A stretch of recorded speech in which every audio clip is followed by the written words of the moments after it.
All right, so I'm guessing we're good to run. So let's keep moving. So this is a weekday class. Normally, classes fixed on weekday are usually fewer because people will definitely be at work. I think this is like 4:13 in Central Time. But we're not gonna wait for anybody. We just have to keep moving. Hopefully, one more section I should have settled the immunology, and then we can all take a chill pill.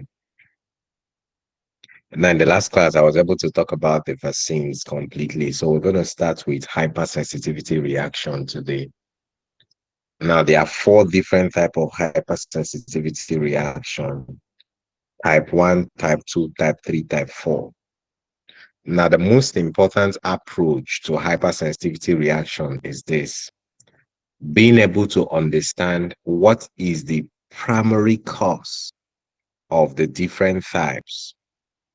When you understand that, the next thing you need to know is what are the examples, what are disease conditions that falls into a particular type of hypersensitivity reaction. That is how the USMLE wants you to think about it. Now, if that is understood, let's get this train moving. Now, let's start with the hypersensitivity reaction type 1. As you all know, I definitely like to play with a whiteboard. Everybody has the first aid textbook. So if I come here and read the textbook for you, it's going to be useless because you already have it. So I like explaining these things in such a way that everybody can understand, whether you graduated from medical school 20 years ago, or whether immunology or any subject I'm teaching was your weak point. If it's explained properly at the level of the whiteboard, you should be able to relate with it. Now, let's start with type 1 hypersensitivity reaction. So let's start. This is type 1. Now, see the silent point in type 1. What a lot of people don't understand is this: type 1 hypersensitivity reaction usually occur in two phases. Now, what are those two phases? The first one is what we call the sensitization phase. Now, after the sensitization phase, you will now have the inciting phase.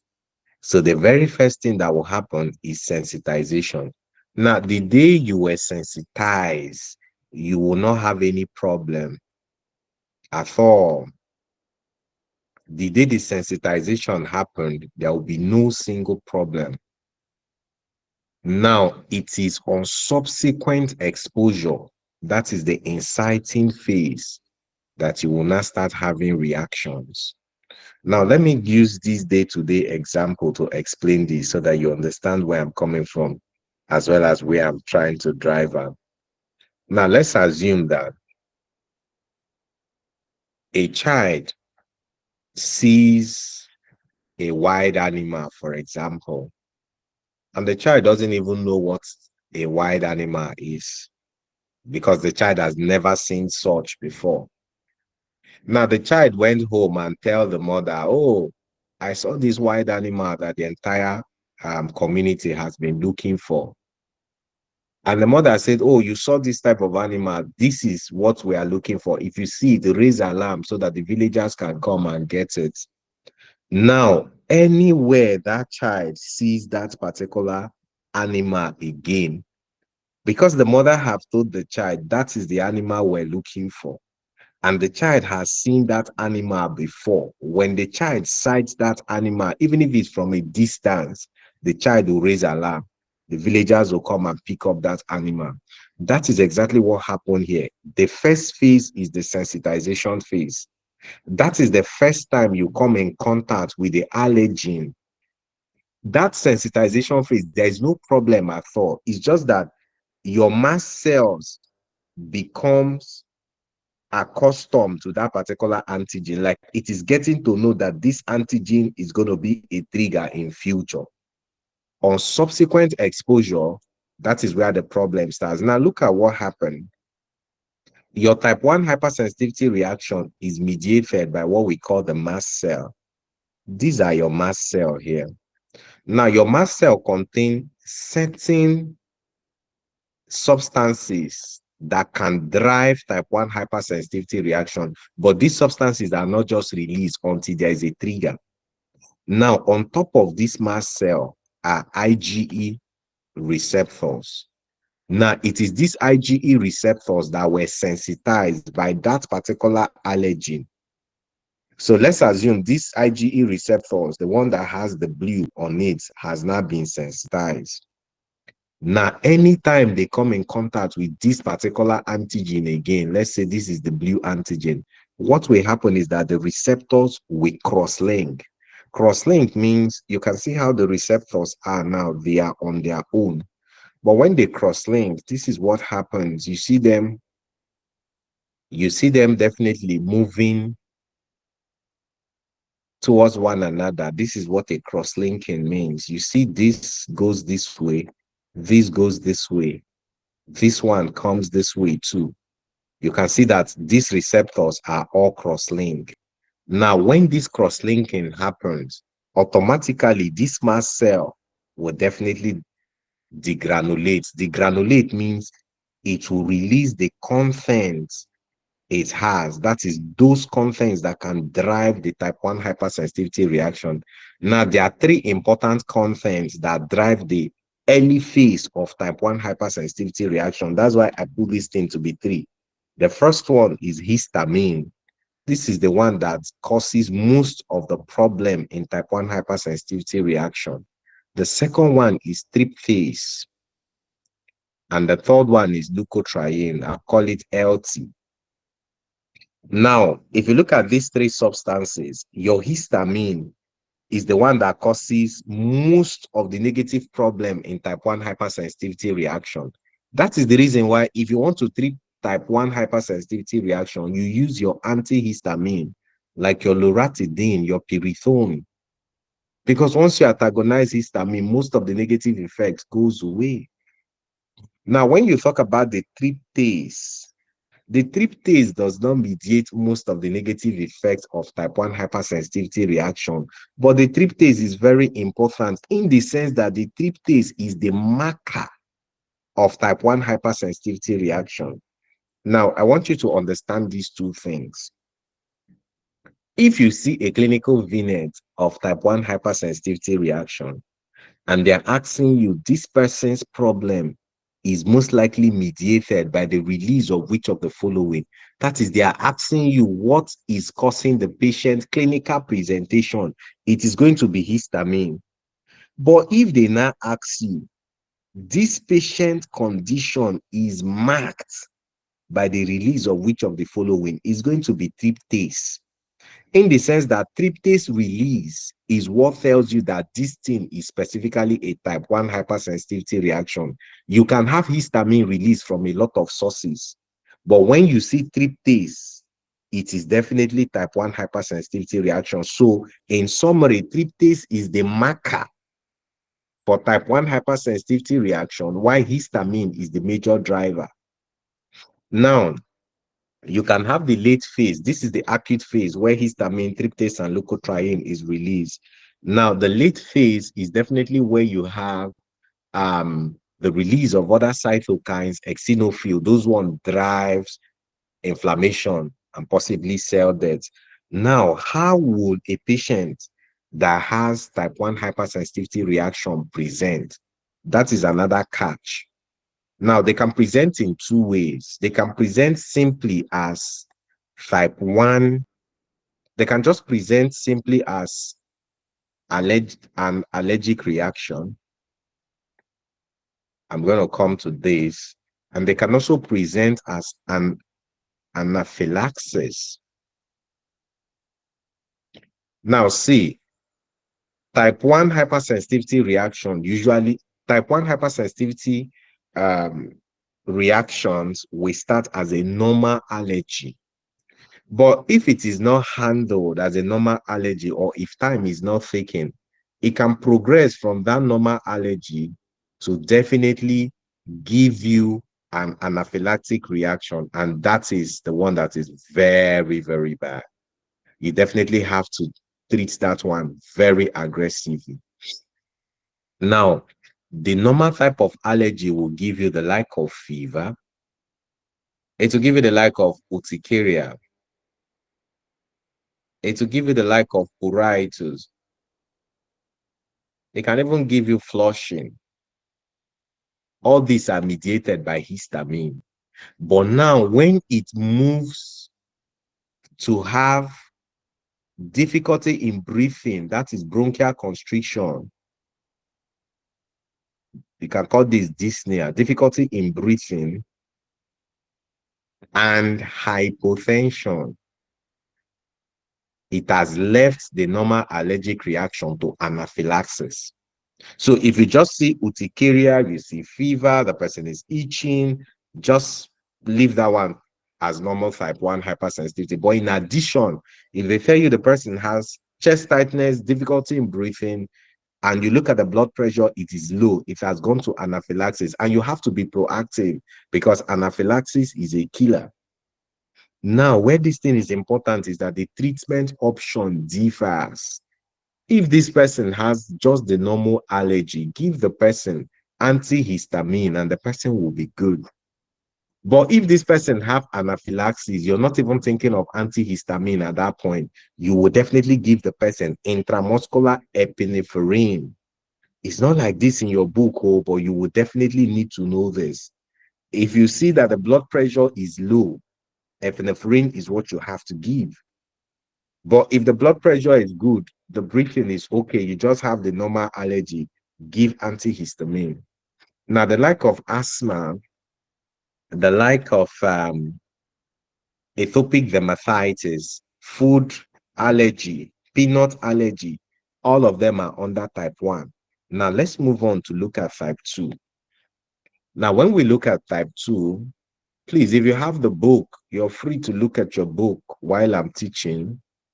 Like I said, you have the book already. If I come to this class and I'm reading the book for you, then there is no need. But I'm teaching from what I'm teaching definitely should be tallying from what is in the book. I've taken my time to go through the book severally. So you're free to compare what I'm saying with what's in the book. By the time we're done with this class, you might have little or no need to go back to read the book if you understood the things I'm saying.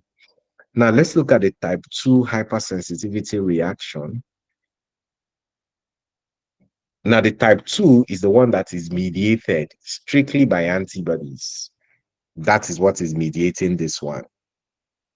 Now, you know where antibodies are produced. If you followed my previous lecture, antibodies are produced by your B cells that differentiate into plasma cells, and the plasma cells now produces this antibody. Now, what I want you to understand is this. When you talk about your type 2 hypersensitivity reaction, this antibody can work in 3 different directions, and we're going to be talking about those 3 different things, one after the other.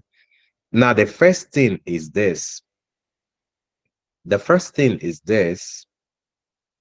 This antibody can bring about type 2 hypersensitivity reaction via cellular destruction. That's the first thing we're going to look at. Cellular destruction. Now, how is this possible? See what I need you to understand. For those of you that followed my first class on immunology, see, whenever an antibody binds to anything, that antibody can be a marker of death. For example, let's look at this is a red blood cell.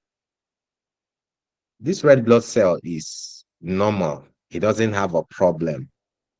But now, if an antibody, maybe somebody has a type 2 hypersensitivity reaction, such as blood transfusion reaction, if they transfuse you a wrong blood, you're going to have blood transfusion reaction straight up.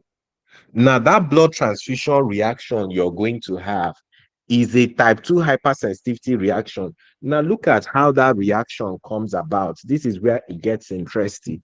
Now, that reaction comes about via the cellular destruction effect of antibody. Look at what will happen. That antibody will come and attach to your red blood cell. Originally, the red blood cell should not have that antibody attached to it. Now, when this antibody has attached to your red blood cell, it can do two things. First of all, it can definitely mediate what we call the antibody-dependent cytotoxicity. That is what it can do. By so doing, it will destroy this cell. The second thing is that it can just tag the cell alone. When it tags the cell, every cell will have to go through this plane one way or the other. As the cell is carried in the blood and it goes through this plane, automatically the macrophages in this plane will destroy that red blood cell, because the red blood cell has an antibody attached to it, which is not supposed to be normal. The macrophages in the spleen, any cell they see that has antibody attached to it, they destroy it immediately. So this is the first mechanism through which type 2 hypersensitivity reaction causes disease. Now, the disease under this cellular destruction by antibody include the hemolytic transfusion disorder, like I've told you. It also includes erythroblastosis fetalis, that's hemolytic disease of the newborn, which is due to rhesus isoimmunization. It could also cause immune thrombocytopenia. When we get to the system, you understand. Somebody that have ITP, there are antibodies that are tagging the platelets, and the splenic macrophages is removing those platelets. Platelet concentration goes low. So look at the disease entity here, ITP. And you just need to understand this when we get to the system. In ITP, automatically, macrophages remove platelets that are tagged by these antibodies. The next one is definitely the hemolytic transfusion reaction. Then rhesus immunization. This is where you have erythroblastosis fetalis. You can also have the like of your autoimmune hemolytic anemia, basically. So let's move on. Now, when you look at the second one is cellular dysfunction. Antibodies can mediate cellular dysfunction. Now, I want you to understand something. The way God created the human body is this.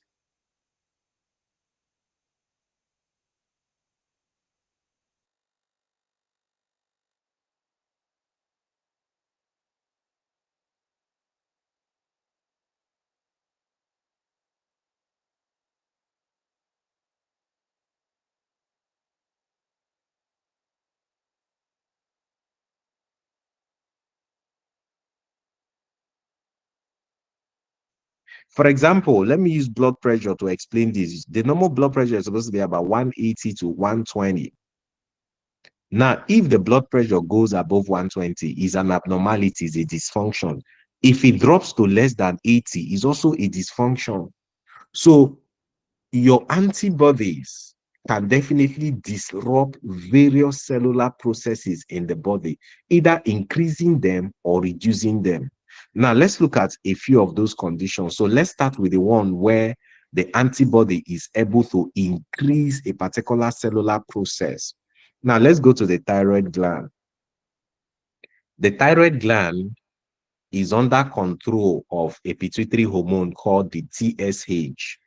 Now, the thyroid gland has this receptor. It's called the TSH receptor. Now, TSH will come from the pituitary, anterior pituitary to be specific. Now, when this TSH binds to the TSH receptor on the thyroid gland immediately will start secreting thyroid hormone. This is how it works in a normal person. Now, in somebody that have grave disease, in grave disease now, the challenge is this. There's an antibody that is produced, and that antibody looks very similar to the normal TSH. Now look at the normal TSH is a black arrow. Now look at that antibody. That antibody is a red arrow. It looks very similar to TSH and it has the same function as TSH. So what that antibody will do is that the antibody will come to TSH receptor and it will bind to it and it can fit. Once it binds to it, it will start stimulating that TSH receptor and the person will start producing very high amount of thyroid hormone. This one is not a natural TSH. Natural TSH is once it has done its function, it will go away so that the thyroid hormones are not excess. But since this one is a pathology, the antibody will persist and the person will produce excess thyroid hormone. That is what drives the hyperthyroidism in grave disease. So this one now is a cellular dysfunction, but there is increase in function of the organ because the thyroid now is overproducing, which is abnormal. Now let's look at a second example. This is where we look at myasthenia gravis. Now, you would have heard about neuromuscular junction basically from your physiology days in medical school. For those of you who schooled in Nigeria, intro and blood was one physiology they do in year two. I don't think anybody will say they did not teach neuromuscular junction. That's not going to be true. Now, this is the muscle membrane. You can call it the postsynaptic membrane. Now, you have the neuronal membrane here. Now, this neuronal membrane is the presynaptic. This is the postsynaptic. Now, what will happen is acetylcholine is contained in vesicle here at the level of the presynaptic. Now, this acetylcholine will be released into the synaptic cleft. Now, this acetylcholine will now go and bind to acetylcholine receptors on the muscle membrane.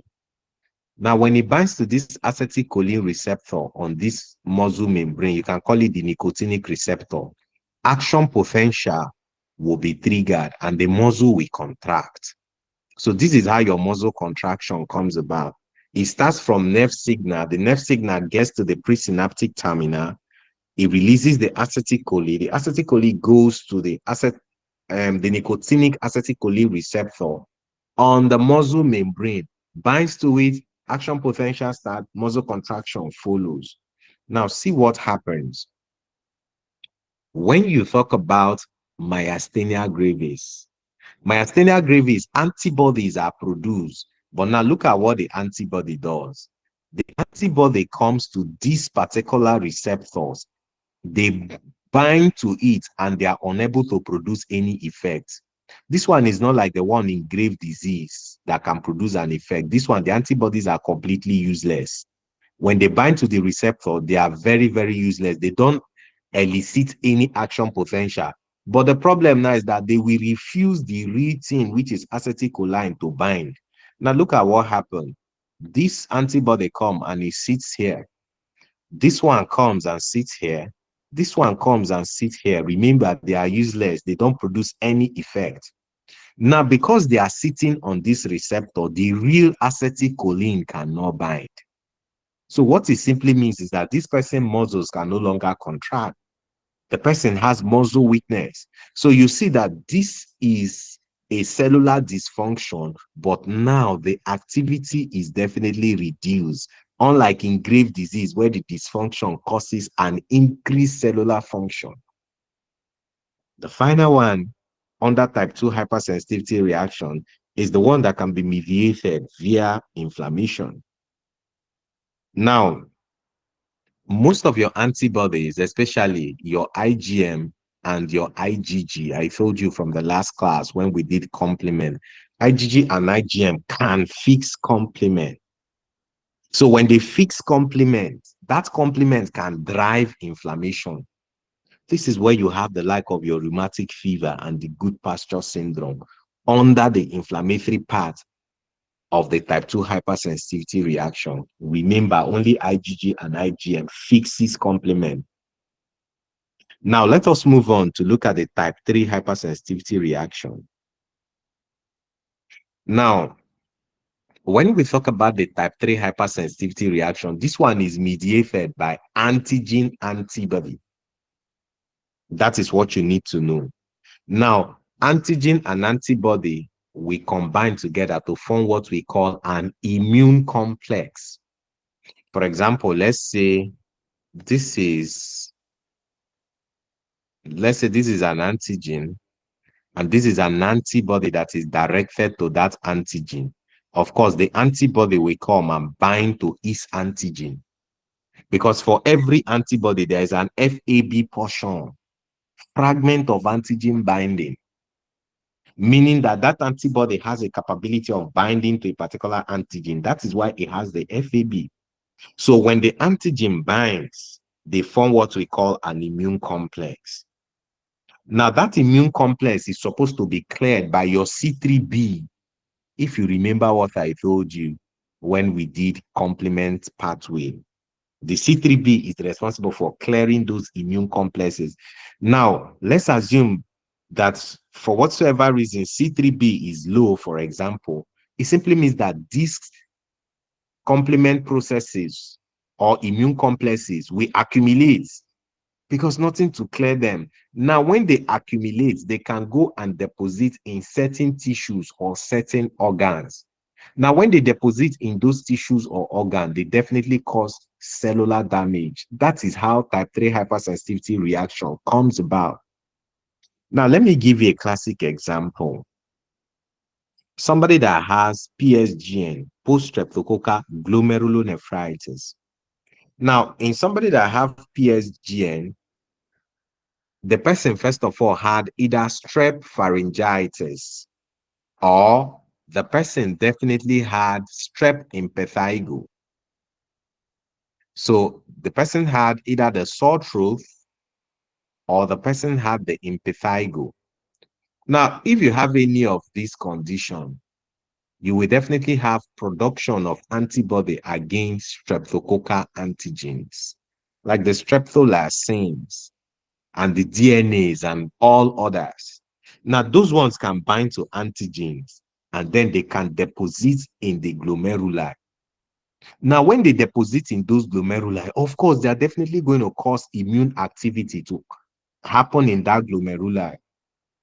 Immune activity brings about inflammation, and inflammation brings about cell death. That is the truth. That is what you need to understand. Anywhere there's an inflammation, cells must definitely die. There's no two ways about it. So if these immune complexes are depositing in large amount in that glomeruli, it simply means they're going to be triggering a lot of inflammation in that glomeruli that are not supposed to be there normally. Of course, you will definitely have damage to the glomeruli. If that happens, glomerulonephritis definitely happens. This is the ideology of the type 3 hypersensitivity reaction. Now, the type 3 hypersensitivity reaction, you can divide them into two types. You can have the systemic type, which you call the serum sickness. And then you can have the local type, which you call the Otto's reaction. I'm going to explain the two of them for you. Now, the serum sickness is that you have this antigen antibody in the serum.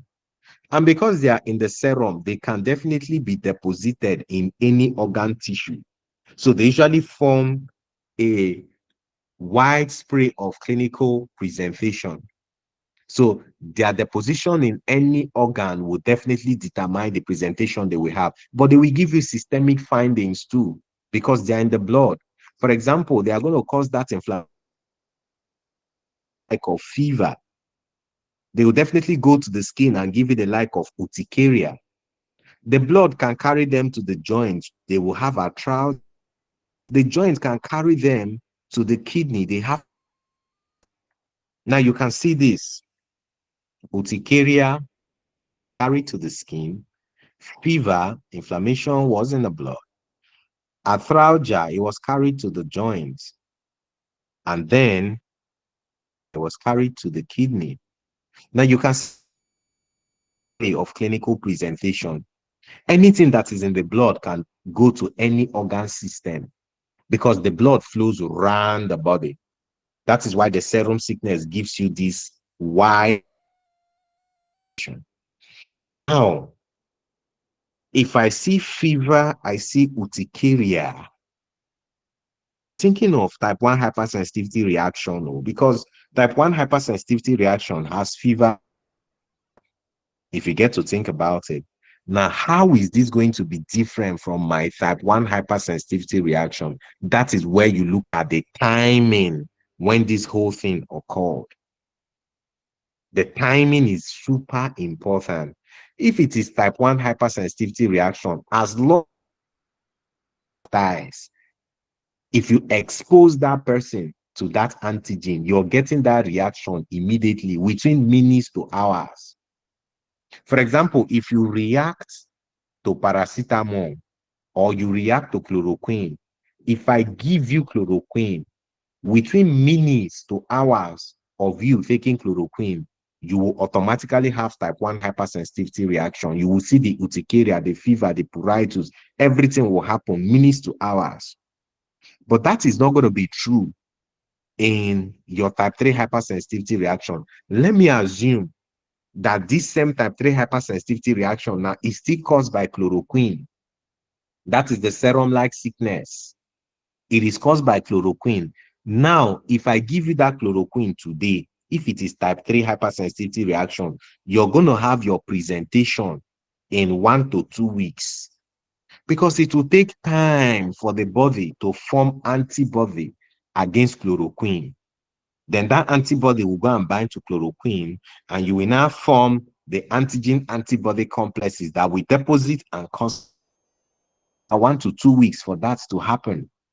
So if the condition occurred 1 to 2 weeks after the inciting event, you can term that to be type 3 hypersensitivity reaction.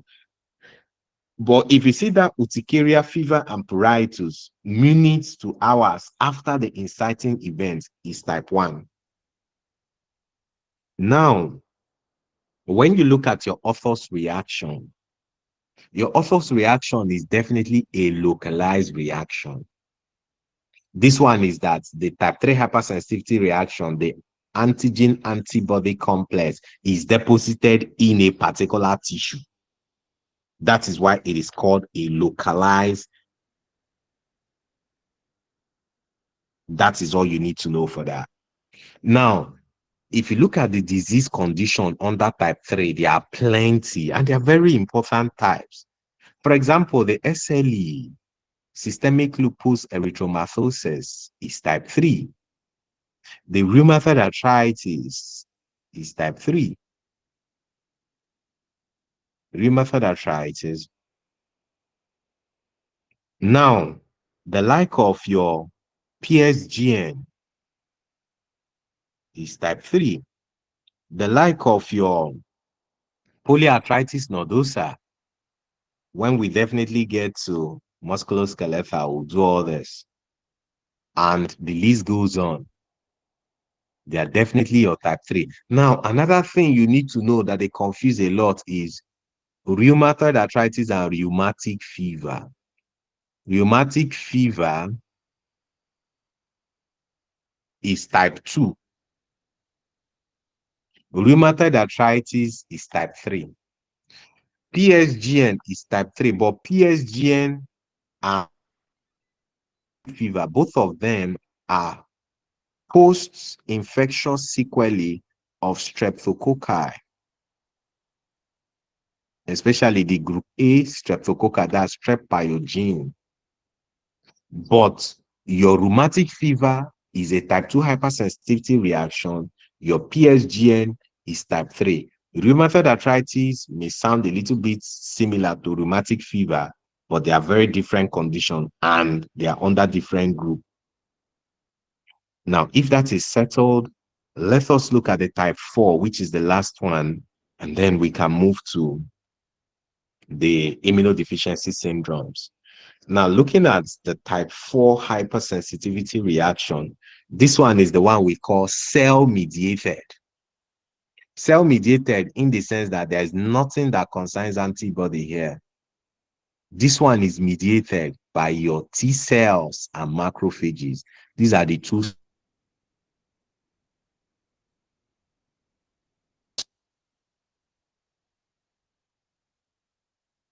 Now, I would want to bring certain concepts to your mind. I have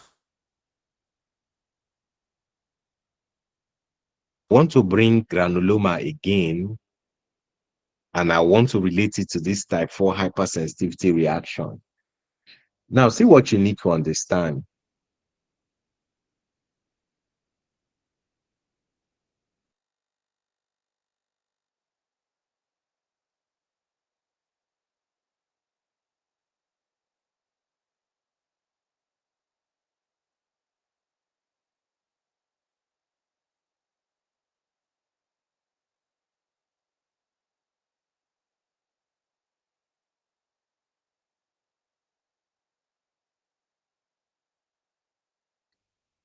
I will try as much as possible to prevent this organism from breaking through the and entering the body. So I have the skin, I have every other thing to checkmate it. But if this organism eventually breaks through this wall and enters, I will not handle it. I cannot handle it. Now, if I cannot handle it, it simply means that this organism is going to cause a lot of damage. So how do I prevent this organism from causing a lot of damage? Like, we need to reach an agreement. There needs to be a way forward. Now, that is where the body will form what we call granulomas. Granuloma is a win-win for everybody because the granuloma walls off that organism.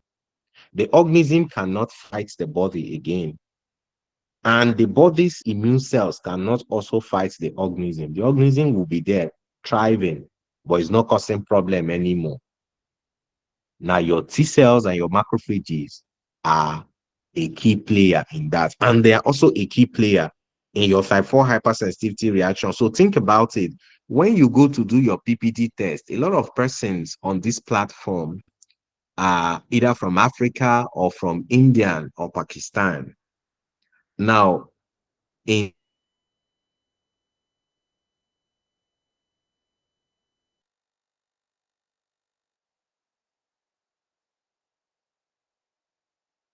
if you go and do a PPD test is that test they inject the tuberculin in your skin, and you come back 48 hours later and they measure the reaction. And they can tell you that, oh, it is reactive or it is non-reactive. That is a classic type 4 hypersensitivity reaction. If it is reactive, it is mediated by your cells, T cells and macrophages. That is a classic example of it. That skin test can also be a clear example of type 4. Then very important, this is the one they will always want to play with your head on. Contact dermatitis. In contact dermatitis, this is where you have the like of the IV poison and the nickel allergy. Now, for those of you who use nickel beds, those head of birds that have nickel, if you definitely have the contact dermatitis to it, you will see that those area of your skin where that head of birds touches will definitely be darker than other portion of your skin. The IV poison, definitely, if you get in contact with it, give it about 24 to 48 hours, basically, you will definitely see the reaction. So one of the things you have to know too is that the timeline for the type 4 hypersensitivity reaction could be about 24 to about 76, 72 hours rather. That is when this can definitely start. This is your hypersensitivity reaction tied together. We've tied in type 1, we've tied in type 2, we've tied in type 3, tied in type 4. So you can go through your book and you see all these things of tied in. The graft versus host is also a member. When we get to organ rejection system, still in this immunology, I will go to town on that graft versus host. Now, if that is certain or if that is understood, let us keep moving. Now, oh, we still have the immunologic blood transfusion reaction. Okay, that's fine.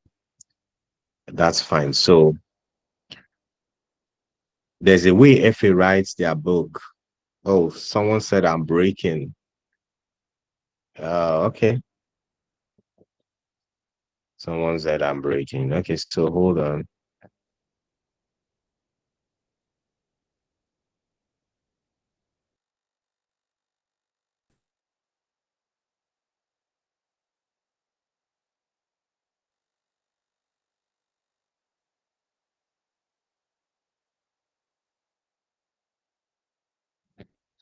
All right, so I'm not Nigerian at the moment. We're just trying to we're just trying to maximize the network we can get where we are. So I'm guessing this is better now. If this is better, you can drop a message on the chat box. Let me know. Okay. I'll open up the chat box, drop a message. Let's hear where you heard me very clearly. I wasn't breaking, so I can take it back from there and we'll keep moving. So please just type on the chat box.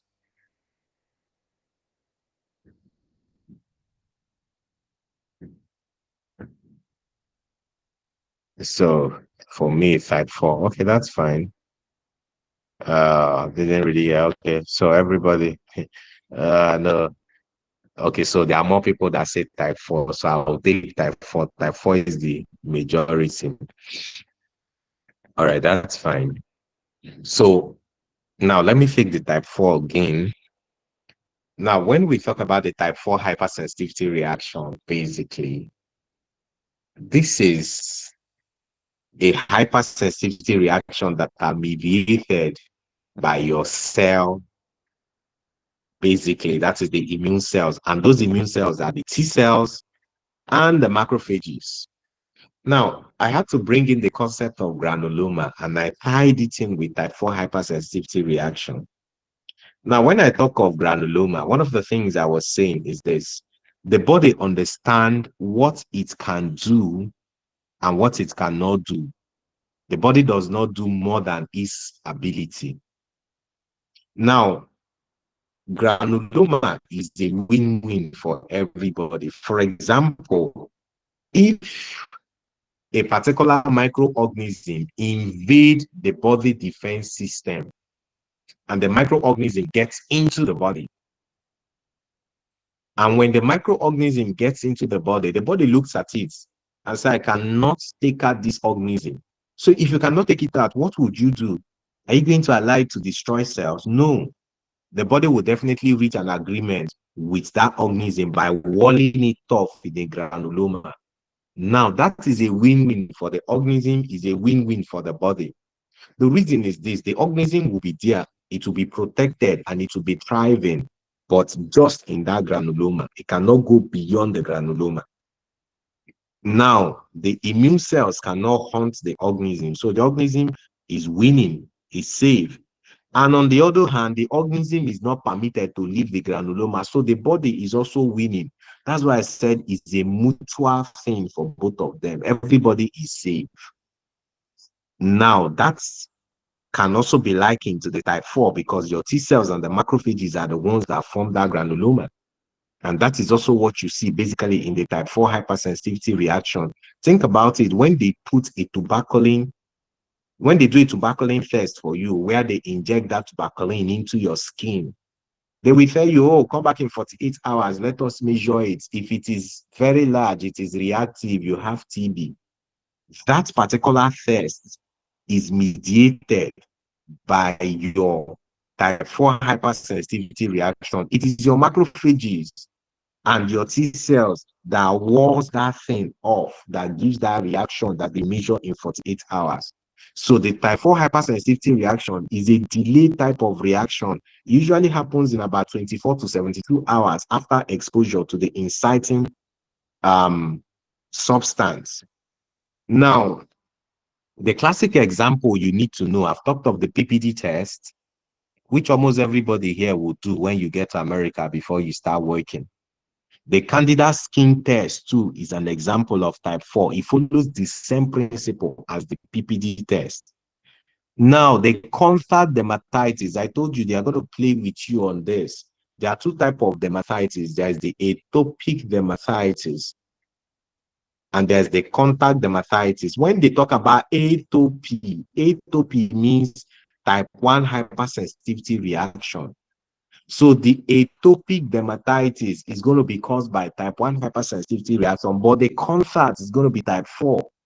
The contact is where you have the like of IV poison and nickel. Then, of course, graft versus host, GV, graft versus host disease, GVHD, is also a classic example of contact dermatitis. So this is the hypersensitivity reaction tied in together. So if you go through your book, everything has definitely been sorted out. Now, when you look at the blood transfusion reaction, First Aid is a very beautiful book. Very beautiful book. But yeah, there are still rooms for improvement. Because the way First Aid is written, it's not a book where a beginner should pick and read. For a beginner to pick and read the book, it simply means you have a lot of guidance or your medical school background was very wonderful. The truth is that the exam you're doing are the same exam American medical graduates are doing. Your exam is not different from what they are doing. You're doing the same exam. And these books are basically directed towards them. It was not written for you. Now, they have teachers. They go for their rotations. They go to classes. They have professors. They have faculty members. They have attendings. They have residents that are teaching them. So theirs is to look at this book and come and ask, oh, why will, I don't understand this anaphylactic type of blood transfusion reaction. And the professor or the faculty members will explain it clearly for them. Now, FA puts the concepts bit by bit. For example, this concept is supposed to be in hematology because you would have gotten certain understanding before you can do this. Now, let's go to the whiteboard and talk about this. But before we start talking about that, I want to do the hemolytic transfusion reaction first. So let's start from the hemolytic transfusion reaction. But before we do that, let us look at the ABO blood system quickly. Now, if you look at the ABO blood system, there are different blood groups. About 4 of them. You have blood group A, blood group B, blood group AB, and blood group O. You will need to have this basic understanding for you to understand the hemolytic transfusion reaction in depth. Now, these are the 4 basic blood groups you have. Now, the blood group A is called blood group A because it has the A antigen. So these are their antigens. So the blood group A is blood group A because you have A antigen here. You have the B antigen in blood group B. You have the A and B antigen in blood group AB. That is why it is called AB. Then you have no antigen in blood group O. That is why it is called zero antigen. Now let's look at the antibody. This is where it becomes interesting. Let's look at the antibody. Now, if you have blood group A, it is not possible for you to have antibody A. Because if you have antibody A, it will start breaking down the blood group A red blood cell you have. So if you have blood group A, you have the A antigen. It should make sense that you will never have A antibody. If not, you will have autoimmune hemolytic disease. So people with blood group A, there will never be A antibody. But now they are not used to B antigen. They've not seen B antigen in their blood before. So automatically they will have the B antibody. They don't want anything B to come near them. Now, this person that has the B antigen and he has blood group A, he doesn't have any problem at all because all his red blood cell has the A antigen. But now see the problem when you now give him any blood that has the B antigen, he will react immediately. That's why you cannot transfuse him blood group B. He will react. You cannot give him blood group AB. There's a B antigen, he will react. But you can give him blood group O because in blood group O, there is definitely no antigen. He can also receive blood group A classically. That's why you see blood group O is almost the universal donor because there's no antigen. Almost everybody can have it. Now, look at this guy that has blood group B. He can never have antibody against B because if he has antibody against B, he will have autoimmune hemolytic anemia. But he has never been exposed to antigen A before, so he will already have antibody against A, and he's normal, no problem. So if you give him any blood that contains blood group A, there will be a problem because he has antibody already waiting to destroy it. So you can't transfuse him blood group A, not at all. Can you give him blood group AB? No, because there's an A antigen, but you can give him blood group O. Remember, O is universal donor. Now, in somebody that have blood group AB, this guy will not have any antibody at all. If you come to think about it, if you reason it with me, there will be no single antibody. The reason is this: if this guy have antibody A, it is going to cause problem because he has the A antigen. If he has antibody B, it is going to cause problem because he has the B antigen. So the best thing is that he's not going to have any antibody at all. Now, because this guy does not have any antibody at all, this guy can receive blood from any blood group. O can give to him, A can give to him, B can give to him. So that is why blood group AB is the universal recipient. Then finally, when you look at your blood group O, because it does not have any antigen at all, it is going to have both A and B antibody. That's why blood group O can never accept blood from any other blood group except blood group O. Have I gone off? Okay, so I'm still here. Sorry.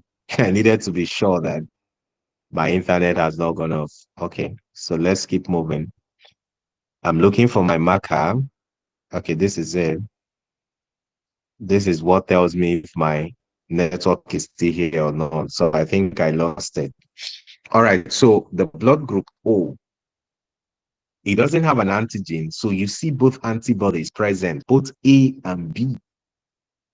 Straight up. That is why you cannot give this person any other blood other than blood group O. Now, let us switch this thing over to the hemolytic transfusion reaction. You now have an idea of what happened. Now, if you mistakenly give patient A, let's say this is Sam, this is John. Now, if you mistakenly switch the blood you're supposed to give Sam and you give that blood to John, there'll be a reaction because both of them does not have the same blood group. So, for example, you're giving John blood group A, you're giving him a blood that is of blood group A. Automatically, there'll be a transfusion reaction. That is what is called the hemolytic transfusion reaction, acute hemolytic transfusion reaction. Now, that is a type 2 hypersensitivity reaction. Remember what I told you, these antibodies that is already formed will come and bind to the A antigen of this blood group. It will just bind to the red blood cell automatically. Either it will induce that cell-mediated cytotoxicity or it will allow the splenic macrophages to remove it. And of course, this person will have hemolysis because the red blood cells are being broken down. So in acute hemolytic blood transfusion reaction, it is due to ABO incompatibility first, and there will be signs of hemolysis. What are the signs of hemolysis? If you're breaking down these red blood cells, you will definitely be releasing bilirubin. If you're releasing this bilirubin, they will be able to cause jaundice, which you can see in the person's eye. Now, this bilirubin will also be filtered into the urine. There will be hemoglobinuria. Hemoglobinuria is nephrotoxic. That is, it is toxic to the kidney. They will have flank pain. In addition to this, they will have fever, which definitely shows that an inflammation is ongoing. So if you see somebody that has a transfusion reaction with evidence of hemolysis within 24 hours of starting that transfusion, it is definitely the acute hemolytic transfusion reaction. Now, let's look at another one that is also hemolytic, but this one does not happen within 24 hours. It happens within 1 week of transfusing the person. This one is the one we call the delayed hemolytic transfusion reaction. Delayed hemolytic transfusion. I'm going to make this in abbreviation, reaction.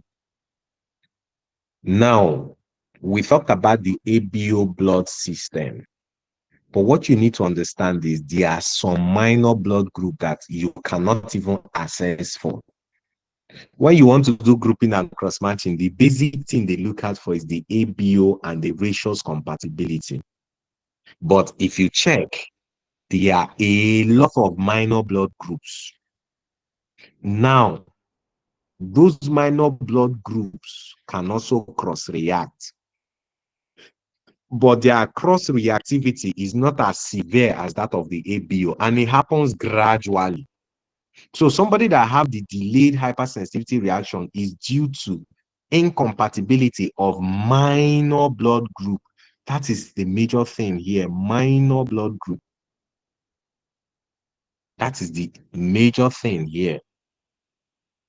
Minor blood groups are the ones that is going to mediate this one, basically.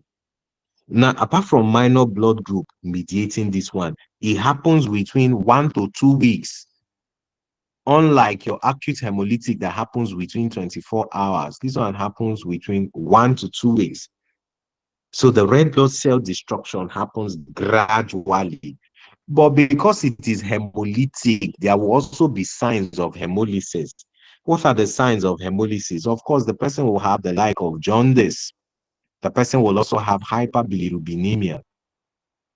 So if you get a clinical vignette and the person had recent blood transfusion, and the person in question is now having signs of hemolysis, it is hemolytic transfusion reaction.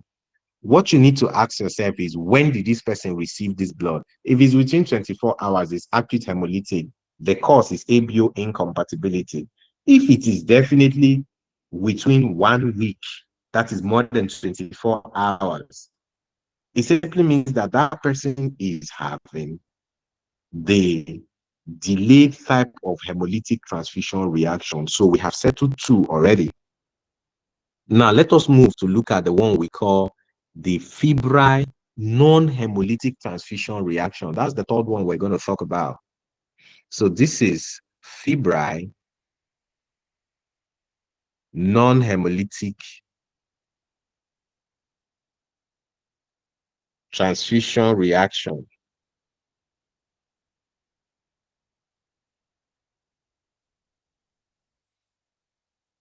Now, what you need to understand is this.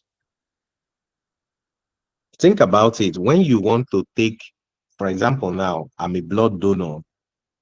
When I go to donate blood, when they take a pint of blood from me, that's 1 unit of blood from me. Now, the intention is to give that blood to anybody who is in need of blood transfusion. Now, it might be that that blood I donated might not be transfused today. It might not even be transfused tomorrow. It might even be on the third day that I donated it that somebody might need blood, and they will go to the blood bank and pick that blood and give to the person. Now, what I want you to understand, think about it. That blood you donated has blood cells inside of it. Let's assume this is the blood you donated. Inside of this blood you donated, that is this blood bag, because the blood was collected in a blood bag. Now, the blood contains cells. These are the red blood cells. These are your white blood cells. These are your platelets. Now, the truth is that these cells, they are inside of the bag contained in that blood, but the cells are not dead. The cells are alive. If somebody has anemia, it will be useless transfusing dead red blood cell to the person, if you think about it. If you transfuse dead red blood cell, what are you expecting to achieve?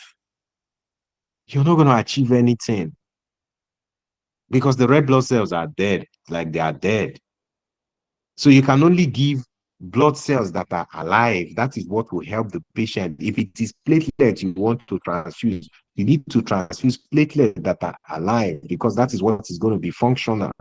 So all the while that blood is contained in the blood bag, the cells are still alive. They are still carrying out their duty normally.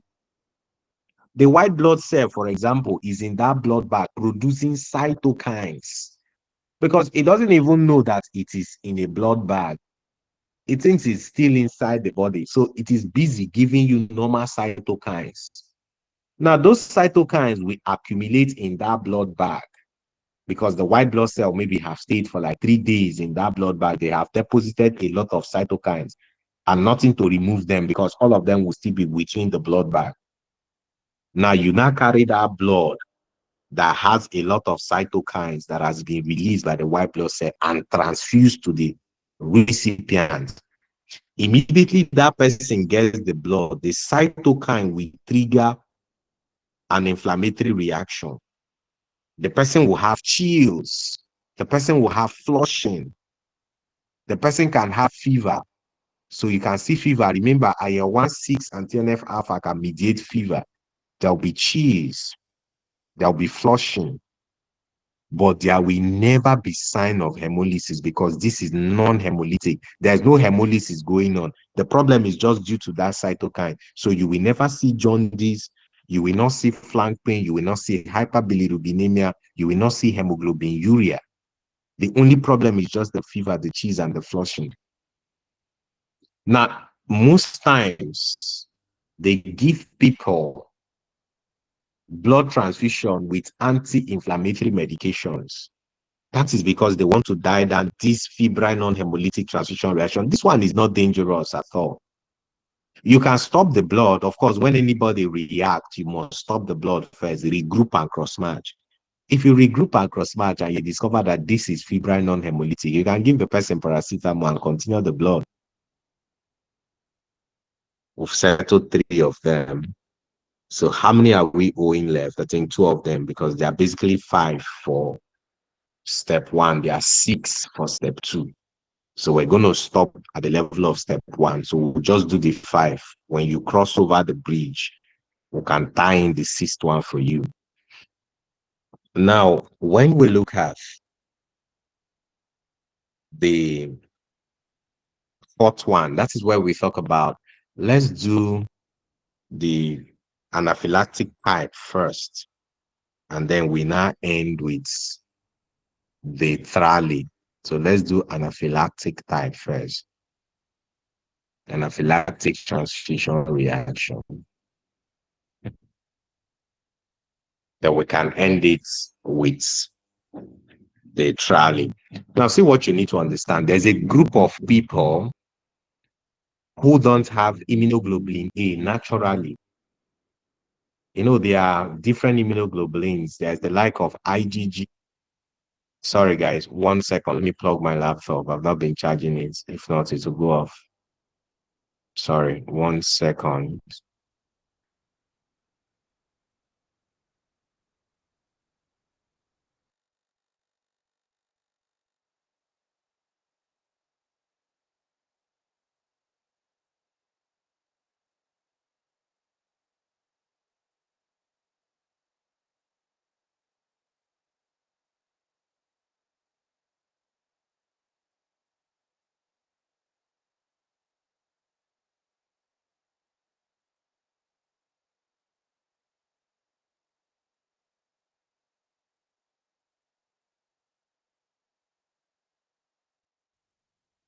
All right, so let's keep moving. Now, I was trying to say there are some group of people who doesn't have IgA naturally. They have never been exposed to IgA. They don't produce it. They don't even know what it is from the first place. Now, these are the people that come down with this type of blood transfusion reaction. Now, anything your body has not seen before, your body will think of it as foreign. So these people have never seen an IgA before. So if you take my blood that I have IgA, maybe I donated blood normally, as I do once in 6 months, and now you carry that blood and you go and transfuse it to somebody who is IgA deficient. Now, that person is going to have the anaphylactic type of reaction. The reason is this: the person has never been exposed to IgA before. And now you're giving him blood that have IgA. The person automatically will produce antibody against IgA. Of course, you can produce antibody against antibody. So there'll be antibody now straight up produced against this IgA. And that is what is going to trigger their own transfusion reaction. But their transfusion reaction will definitely be just like the normal anaphylactic we talked about. These guys are going to have urticaria. These guys are going to have pruritus. These guys are going to have fever. These guys are going to have wheezing. And they're going to have hypotension. That is, it has definitely moved towards anaphylaxis. And the treatment is the same. Stop the blood, give them epinephrine. Basically, those are the two things you definitely have to do. Stop that blood, give epinephrine, and they will be fine. Now, the final one is the one we call the TRALI. That is the transfusion-related acute lung injury. This one occurs in two phases. Let's look at the phase one. The phase one is what we call the sensitization phase. This is the sensitization phase. No, we're going to take this again. This is the sensitization phase.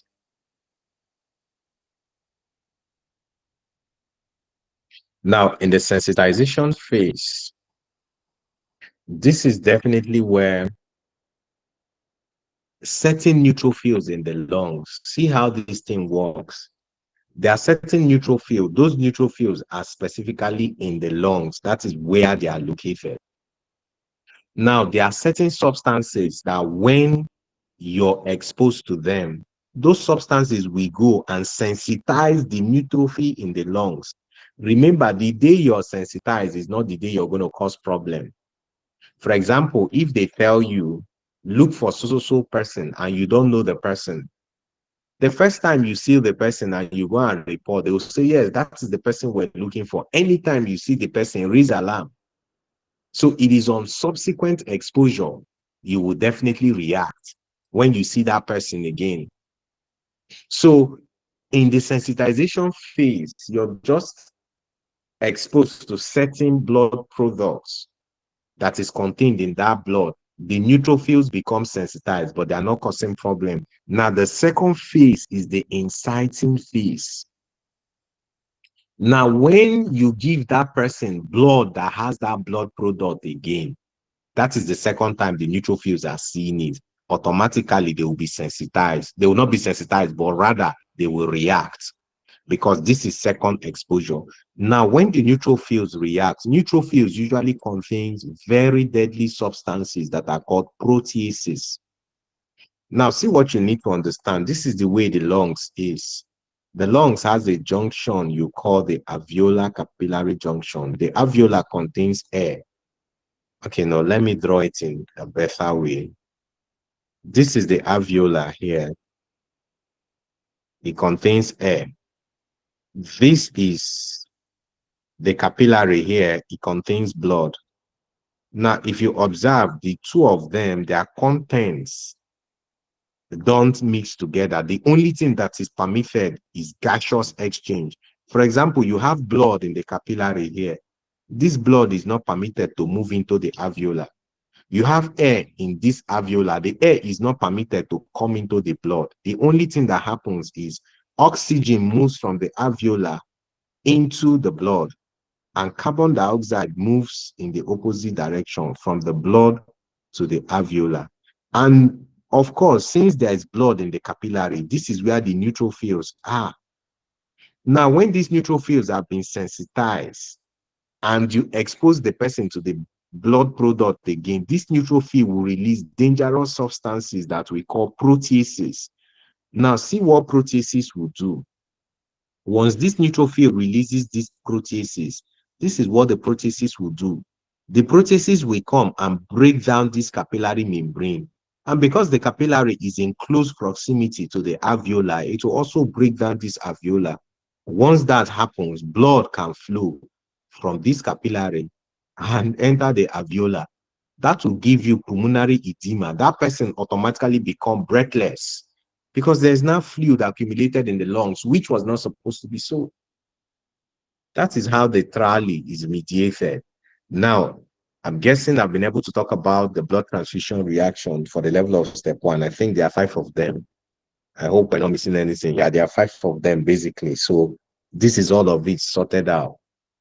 You have the literature, like I said, you can always go back to the literature and get it resolved.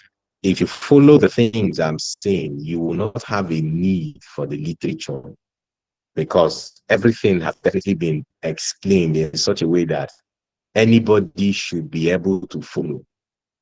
Now, this page is not a page we're going to talk about because if I'm talking about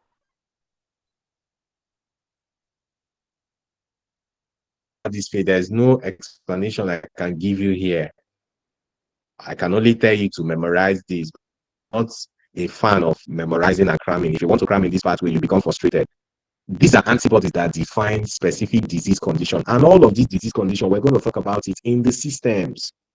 For example, myasthenia gravis, we'll talk about it. Myasthenias and Etienne-Lambert's, as well as antiphospholipid syndrome. We'll talk about that in MSK. Same thing with SLE, same thing with rheumatoid arthritis, Sjogren's, scleroderma, even the CREST syndrome, polymyositis, dermatomyositis, all those ones in MSK, we'll talk about it. When we talk about it, it will make sense why they have those antibodies. The like of autoimmune hepatitis, primary biliary cholangitis, the like of primary sclerosing cholangitis, ulcerative colitis, all those ones we do in GI. The membranous nephropathy, those ones we do in renals. Grave disease, Hashimoto's thyroiditis, we do those ones in endocrine. So it is when all those systems has been completed that this page will make sense. If you're looking at this page right now, you will just be cramming blindly. And you see, this pathway, your biggest mistake is when you try to cram. I know there are different pathways there that gives various mnemonics why people will use that memorize and cram and see that is not how medicine should be.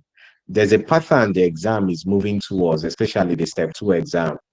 It's a game now where they test your understanding, not your ability to memorize.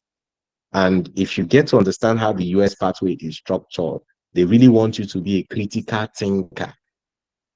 These things are very easy if you understand them from the very first principle. Even when you make mistake, you're a human being, you can make mistake, but it will not just sound well in your ear. In your head, it will not go right. You will tell yourself, no, something is wrong. That's because you have the concept from the very first principle.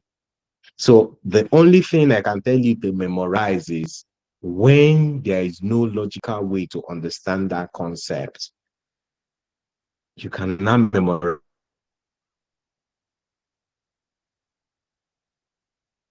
that. But if there's a way to understand it, learn it from the first principle so that no matter what you face in the exam, you should be able to reproduce it. Now, that being said, we'll leave that page aside. Let's hit the immunodeficiencies. The immunodeficiencies are one of the most important aspects of immunology. It is super important. And it is very simple too, but it can also be very confusing. It can be very, very confusing. But if you get the understanding, is one of the easiest things you can do. If you go and look at, okay, well, let's leave that for now. Now, let's start the immunodeficiencies. The immunodeficiencies can be divided into three basic divisions. There are those ones that are specifically caused by abnormality in B cells. There are those ones that are caused basically by abnormality in T cells, and there is a mixture of both of them. Let's go to the whiteboard and play with those concepts. Now, before I start my conversation, let me put out some things right first. Your B cells basically eliminate bacteria. They are the chief in eliminating bacteria. T cells are the chiefs in eliminating viruses and fungi. So if somebody is having a B cell problem, he will have more of bacterial infection. If somebody is having a T cell problem, you have more of viral and fungal infection, less of bacterial infection. Now, if that is understood, let's look at the B cells first. So let's look at the B cells pathology. Now, there are three basic immunodeficiency syndrome that is caused by B cell abnormality. And the two, they will always keep conflicting for you, is definitely the Bruton's disease and CVID. These are the two we're going to split in this particular class. By the time we split it, everybody should be good. Now, see what you need to understand. What you need to understand is this. Now, let's take this all over again from the first principle. Remember when I told you about the differentiation of B cells. Now, this is what will happen. B cells are produced in the bone marrow. B cells will also undergo maturation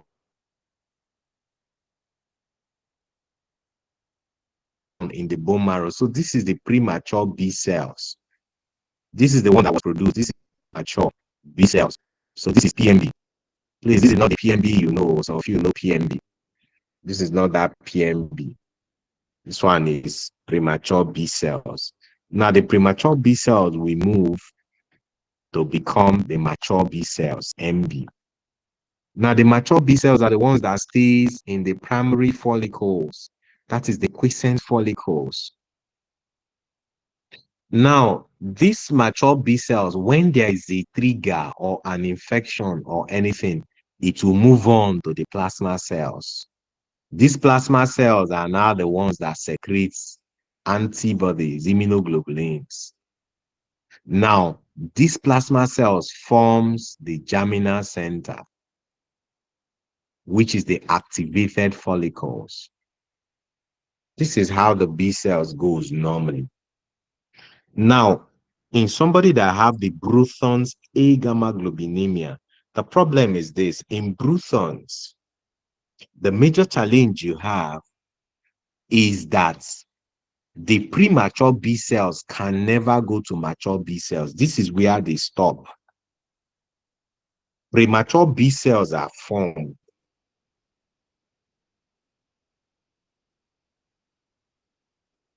But that premature B cells will never go to mature B cells. If you don't have mature B cells,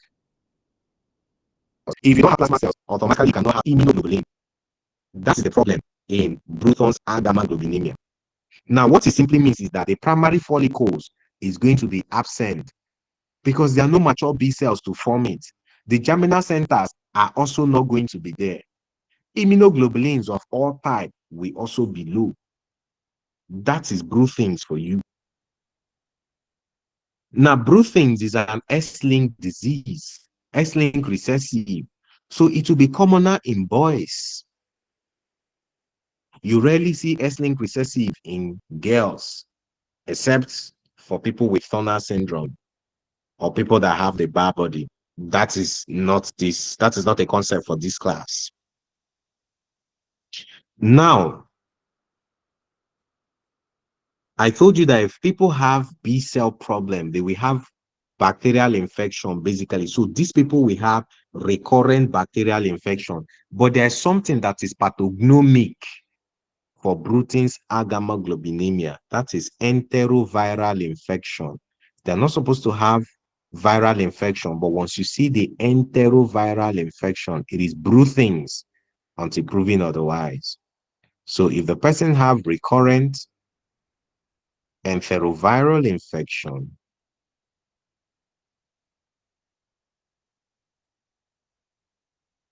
it is classic for Bruton, straight up. Now, let us look at CV and we compare the two of them again. Now, in CV can look very similar to Bruton. And the similarity stems from the fact that both of them will have low level of immunoglobulins. If you look at the two of them, immunoglobulin level is very low. Now, see the problem in CVID. I will represent CVID with green. Now, in CVID, the problem is that the mature B cells cannot differentiate into plasma cells. If they cannot go into plasma cells, of course, you're not going to have immunoglobulin, or immunoglobulins will be low. Germinal centers will not be there. But now look at the difference. The difference is this. If you do a blood film for Bruton agammaglobulinemia, you will not see mature B cells because they will be absent. Because this is where the problem happens. So everything after the problem will not be there. So mature B cells will not be there in Bruton, but you will see mature B cells in combined variable immunodeficiency syndrome, that is CVID. You will see primary follicle in CVID, but you will not see it in Bruton.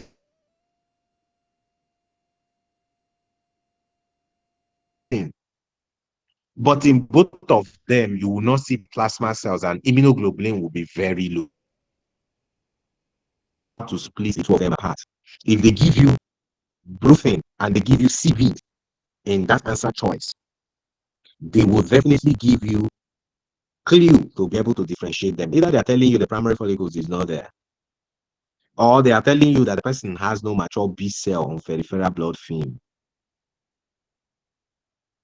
They will definitely give you that to split it apart. Or they are telling you that, oh, this is occurring in a girl. If it's a girl, of course, you're biased. That is CV. Or they are telling you the person have recurrent enteroviral infection. There have to be a very strong marker if they decide to put the two of them in the same clinical vignette. And I've told you how to split the two of them apart. I've told you the problem in both of them. Now, for CVID, apart from the fact that they will have infections, they also have increased risks of malignancy.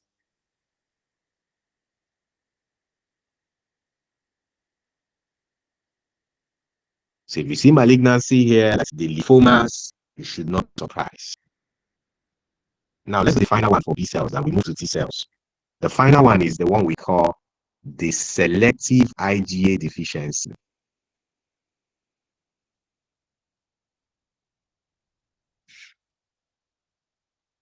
This is the final one for B cells.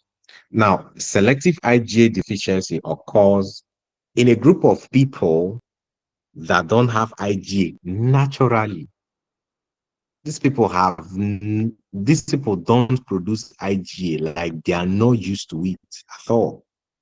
Now, the good thing is this: a lot of these people are asymptomatic. They don't even know they have the problem until you transfuse them blood. they will now react. You will now go and check and discover that, oh, this blood reacted because this guy has selective IgA deficiency. But most of the times, you won't even know they have it. Like, it's not going to show. It's not going to show at all. Now, if they are symptomatic, what are the symptoms they will have?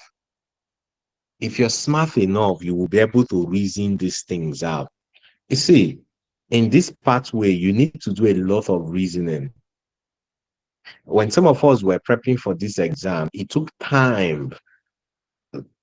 For me, I was very, very slow. I can do 5 pages of FA the entire day. 5 pages is too much. Like 5 pages the entire day, because for every single line, you're asking, why is it like this? Why is it like this? And you're definitely putting the dots together. That is the only way it makes sense. So if you look at the clinical presentation, let me write a few of the clinical presentation so that you start thinking about it. It is mainly asymptomatic until you give them blood transfusion. They come down with the anaphylactic like we talked about. But if at all they want to be symptomatic, they will have the like of respiratory infection. They will have the like of GI infection. Giardia is very common here. Giardiasis. It's common here. So the question is this: why this infection? Now, come to think about it, when I told you about IgA are responsible for protecting the mucosal surfaces. The respiratory tract is a mucosal surface. The GI is a mucosal surface. So if the person does not have IgA, it simply means that the defender of these pathways are not there.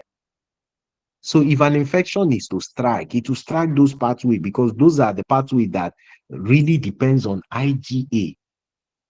That's the reason for the recurrent respiratory infection. That's the reason for the recurrent GI infection. Giardiasis will definitely affect the GI. If you understand this thing from the first principle, no matter how they want to wind you in that exam hall, no matter how they want to turn the question upside down, by the time you're reading it to the middle, you know what they are trying to do.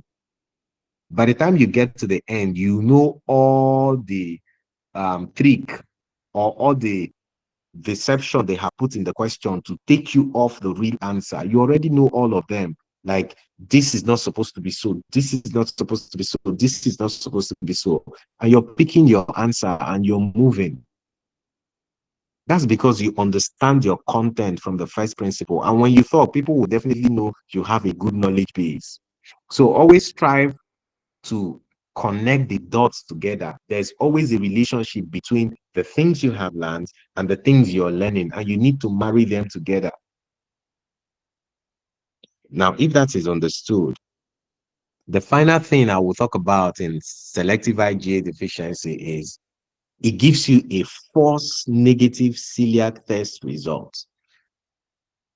For those of you who have read ahead, because there are people here whose exam is like in 1 month time, and they are also um, my students here too, who just finished the previous cohort.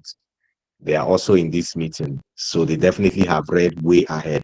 Now, if you look at celiac disease, this is for people who have read ahead, definitely. But if you've not read ahead, don't worry. When you do GI, you understand where I'm going to. Now, in celiac disease, there are 3 main antibodies you definitely use to make that diagnosis. But the biggest one is the IgA transglutaminase antibody. That is what you use to diagnose celiac disease. Now, imagine, let's say this is John. Imagine that John has IgA deficiency and John has presentation that looks like celiac disease.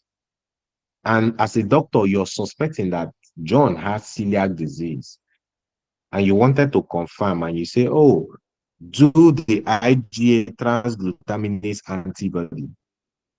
And that result came out negative. Now, because that result is negative, that does not mean John does not have celiac disease. Now, what it only implies is that John is having selective IgA deficiency. Because he has selective IgA deficiency, and that transglutaminase antibody you asked of is the IgA variant, it will come out negative. So that is why you have the first negative celiac test result in selective IgA deficiency. What you need to tell them is do the IgG form of that transglutaminase antibody. This settles the B cell immunodeficiencies. Let's do the T cells, and that's where we're going to round up for today. Now, when we do the T cells, we're going to be a little bit fast because I'm already getting tired. So we need to hit this out and move. So these are the T cells. Now, for the T cells, we start with the thymic aplasia. That is the George syndrome. That's like the most common one and the most important one you see everywhere. That's the George. Now, see, in the George syndrome, there is an abnormality that happens at the level of chromosome 22. So there's a deletion. Some literature, we call it micro deletion. Whether it's deletion or micro deletion, just know that there's a deletion at chromosome 22. Now, that deletion at chromosome 22 will cause one particular problem. Now, what is the problem it will cause? It will cause failure of the third and fourth pharyngeal pouch to develop.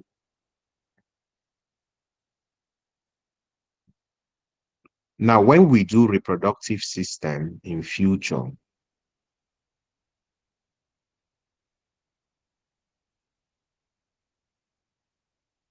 for those that will definitely join my classes in future, by the time reproductive system, you will understand that there's what we call the clefts, the arches, and the pouches, and each of them have organs or structures that develop from them embryologically. So as a human being, you were developed, or your organs, a lot of them came from some of these pouches, some of the clefts, some of the arches. Now you see the third and fourth pharyngeal pouch gives two key important structures. Now those structures are the parathyroid gland and the thymus. These are the two things that come from the third and fourth pharyngeal pouch. Now, in somebody that have the George syndrome, that deletion at the level of chromosome 22 will cause failure of the third and fourth pharyngeal pouch to develop its derivative. Now, what will happen is that this person will not have the parathyroid gland, neither will this person have the thymus.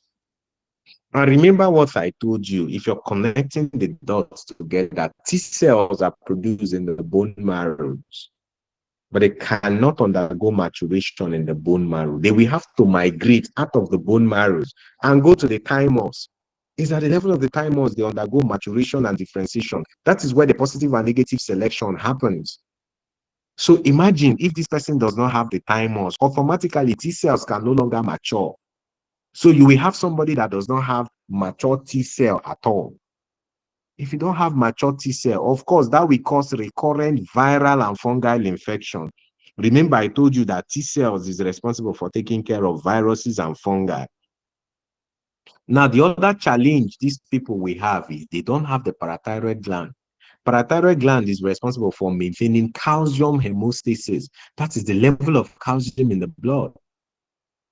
So if you don't have the parathyroid gland, calcium level will go low. So these people will have hypocalcemia. So we've talked about two of their presentation now, recurrent viral and fungal infection, viral and fungal infection. We've talked about the fact that they will have hypocalcemia because the parathyroid gland is not there.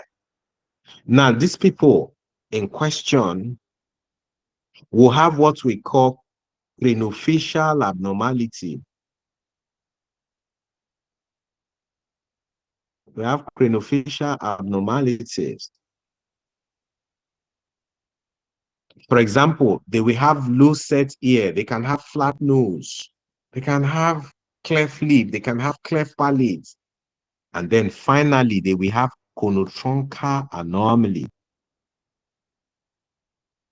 Now, the conotruncal anomaly are congenital heart disease that has to do with the portion where the great vessels enter into the heart, tetralogy of Fallot, transposition of the great vessels. All these are definitely conotruncal disease, even truncosatheriosis. So this person will definitely have all of this presentation. That is the George syndrome.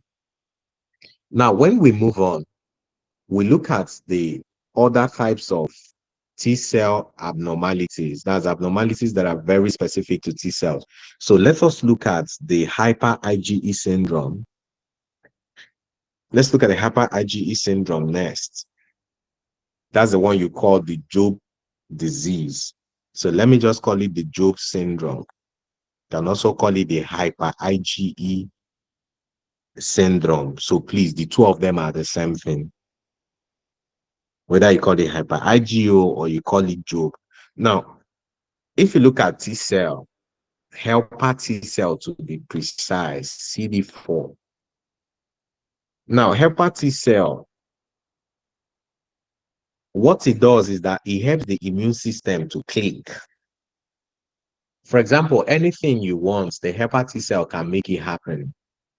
That's how it rolls. Just tell me what you want, I'll make it happen.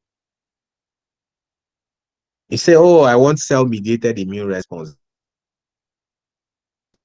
They'll go to Th1. Cell-mediated immune response will be there. You say, oh, I want you to give me neutrophils. It will go to Th17. It will give you neutrophils. Straight up. So this is, you want cell-mediated. It goes to Th1. You have cell-mediated. You want neutrophils. It goes to Th17. It gives you neutrophils, sharp.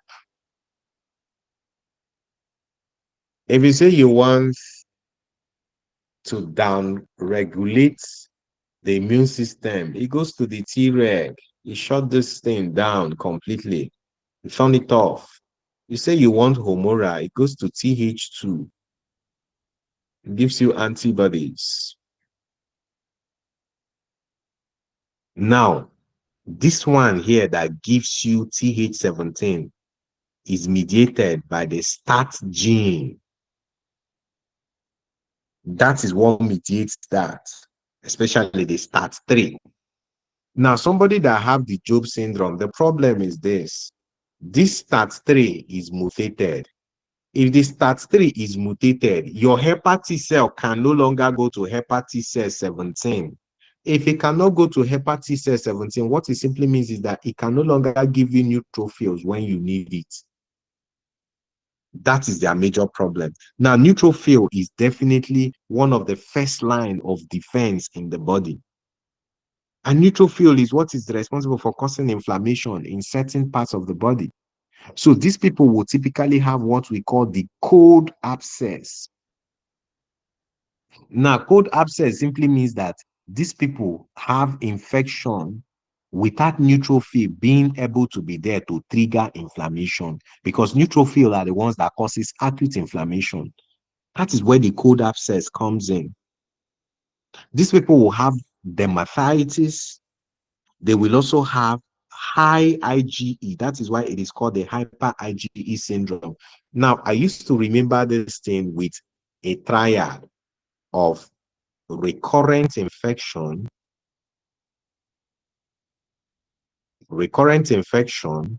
most times they will definitely tell you cold abscess.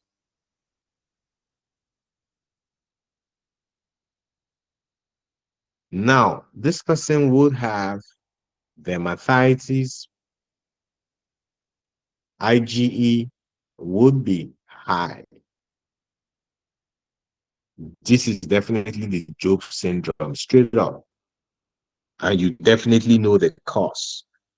Mutation in the STAT3 gene. Eosinophil can also be high. Now, let us look at IL-12 receptor deficiency. Now, when you look at IL-12 receptor deficiency, we're almost done. When you look at IL-12 receptor deficiency, now this is where we bring about that granuloma pathway again. See how granulomas are formed. This is your macrophages. Your macrophage will start this whole thing. How will it do that? Your macrophage will be stimulated and your macrophage will release IL-12. Now, IL-12 has the ability of stimulating your helper T cell. This is helper T cell. So IL-12 will come and stimulate your helper T cell. Your helper T cell now, which is CD4, will now differentiate under the influence of IL-12 into your Th1 cells. Now, once it has produced your Th1 cells, automatically your Th1 cells will definitely differentiate and give you interferon gamma.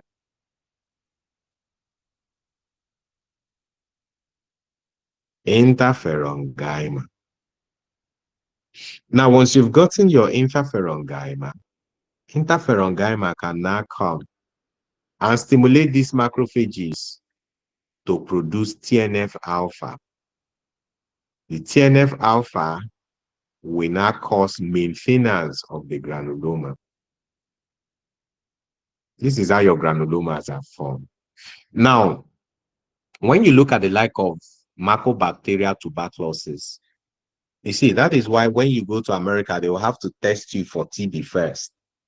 When you're healthy and you go for ward round and a patient has TB and he's not in isolation, or for those of you who are from third world country, that's developing country, and you don't have a car, of course, you definitely stay in public buses.